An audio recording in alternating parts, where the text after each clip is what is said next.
Solid state में 3D structure बड़ा important होता है और सॉलिड स्टेट में सबसे इम्पॉर्टेंट है कि it is multi layer arrangement of the atom.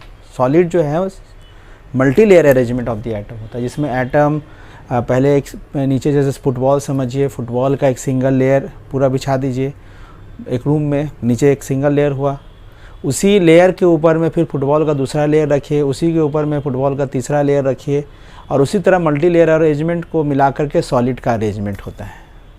अब सॉलिड जो होगा उसको हम अपने स्टडी को कन्वीनियंट बनाने के लिए उसका एक छोटा सा पार्ट लेते हैं जिसको कि हम लोग यूनिट सेल कहते हैं, जिसको कि हम लोग यूनिट सेल कहते हैं।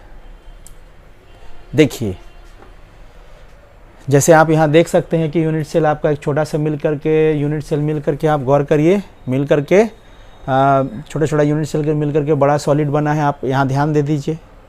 लेकिन जो दिख रहा है ब्लू ब्लू दिख रहा है ना, वो आपका एटम नहीं है, उसको लैटिस पॉइंट कहते हैं। और यहाँ लिखा हुआ एटम और मॉलिक्यूल है, वो एटम का न्यूक्लियस है। वो सब मिल करके आपस में सॉलिड का फॉर्मेशन हुआ है, क्योंकि सॉलिड तो क्लोज पैक स्ट्रक्चर होता है, सॉलिड सिंगल लेयर नहीं होता है। इसी एक छोटा पार्ट को हम लोग यूनिट सेल कहते हैं। अब यूनिट सेल आप सबको पता है कि यूनिट सेल बहुत प्रकार का होता है, सिंपल क्यूबिक है, बीसीसी है, एफसीसी है, बहुत सारा देख लीजिए आप, है ना। उसमें सिंपल क्यूबिक में एटम केवल कॉर्नर पे प्रेजेंट होता है, सिंपल क्यूबिक में। अब देखिए केवल कॉर्नर पे, ध्यान से समझिए इसको, सिंपल क्यूबिक केवल कॉर्नर पे प्रेजेंट है, ठीक है। ये जो आपको एटम दिख रहा है ना कॉर्नर पे, वो एटम का नहीं, एटम का न्यूक्लियस है। इसको अगर हम एटम रहता तो एक कॉर्नर वाला एक दूसरे का कांटेक्ट में होता, ध्यान से समझिएगा, देख लीजिए, एटम आपस में कांटेक्ट में होता है, ठीक है। एक बार देखिए ध्यान से, अभी बड़ा साइज का होगा,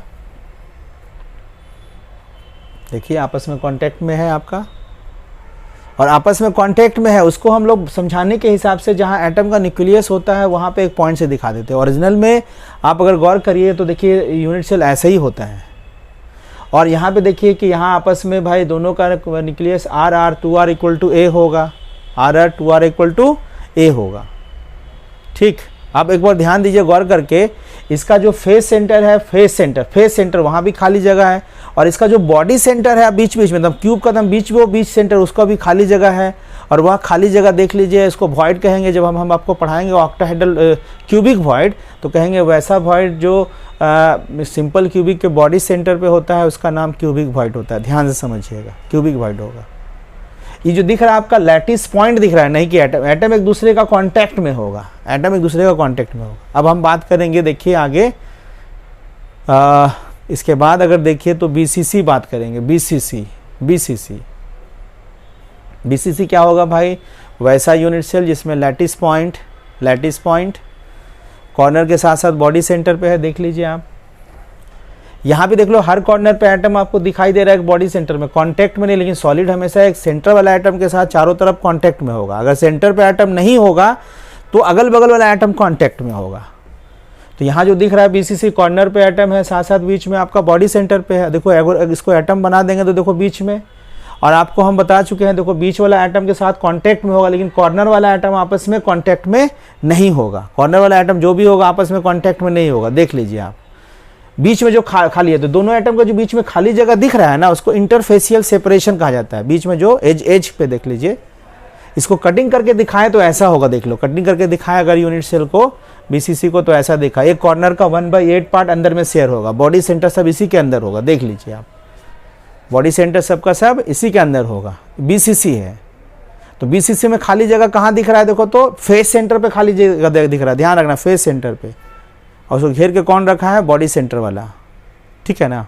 ये हो गया बीसीसी में, आप ध्यान से समझिए। तो बीसीसी में कॉर्नर वाला आइटम कांटेक्ट में नहीं रहता है, इसको याद रखना है आपको, ठीक। देख लीजिए, ये दिख रहा है आपको बीसीसी। हर एंगल से देख के देखिए, कभी कभी क्रॉस सेक्शनल एरिया भी पूछ सकता है कि किसका क्रॉस सेक्शन कटिंग दिख रहा है आपको। बीसीसी के बाद एफसीसी क्या होता है भाई? इसके बाद एफसीसी में है लैटिस पॉइंट, मतलब एटम कॉर्नर के साथ साथ हर फेस पे होगा। बीसीसी चल रहा है, लेकिन अब आगे देखिएगा एफसीसी में, आगे हम बता दें, इसमें लैटिस पॉइंट कॉर्नर के साथ साथ अलग अलग सेक्शन में देखिए बीसीसी दिखाया गया। ई है, देख लीजिए, अलग अलग तरह से व्यू है इसका। अब हम आगे एफसीसी पे बात कर रहे हैं। एफसीसी में लैटिस पॉइंट कहाँ होगा? देखो, लैटिस पॉइंट कॉर्नर पे होगा, कॉर्नर के साथ साथ हर फेस का फेस सेंटर पे होगा। यहाँ पे कौन किसके साथ कांटेक्ट में रहेगा, गौर करके ध्यान देते रहिएगा, कौन किसके साथ कांटेक्ट में होगा। आगे सॉलिड स्टेट का 3D समझने में काफ़ी मदद मिलेगा ये आपको। 3D जब समझना होगा उस वक्त आपको ये समझने में काफ़ी मदद देगा। अलग अलग एंगल देखिए, अलग अलग एंगल में क्या व्यू दिख रहा है आपको, एफसीसी का अलग अलग एंगल से कैसा व्यू दिख रहा है। कभी कभी यह भी क्वेश्चन पूछता है। देखिए किसके साथ कांटेक्ट में है, तो फेस वाला के साथ कांटेक्ट में है। यहाँ भी एज का बीच में खाली जगह है, एज में जो खाली जगह है उसको हम ऑक्टाहेड्रल वॉइड पढ़ाएंगे, जब पढ़ाएंगे तो उसको बोलेंगे ऑक्टाहेड्रल वॉइड। देखिएगा यहाँ पे फेस डायगनली एटम आपस में कांटेक्ट में है, फेस डायगनली, इसलिए रिलेशन देखिएगा 4r = √2a करेंगे इसमें। ठीक, यहाँ पे जो खाली जगह है कहाँ पे है, तो खाली जगह देखना बीच का, इसका बॉडी सेंटर में एटम नहीं है, वहाँ पे खाली जगह होगा, एज पे खाली जगह होगा। जब आपको हम बताएंगे कि एज पे खाली जगह है, देखो ये कटिंग करके दिखाया गया है कि एक कॉर्नर वाला 1/8 पार्ट है, फेस वाला आधा कट के अंदर गया, इस तरह से दिखाया जा रहा है आपको। ठीक है ना, ये एफसीसी यूनिट सेल है। तो ऐसा 3D व्यू आप देख कर रखिएगा, तो सॉलिड स्टेट समझने में, कोऑर्डिनेशन नंबर समझने में, आगे बहुत कुछ समझने में आपको मदद मिलेगा। ठीक, धन्यवाद।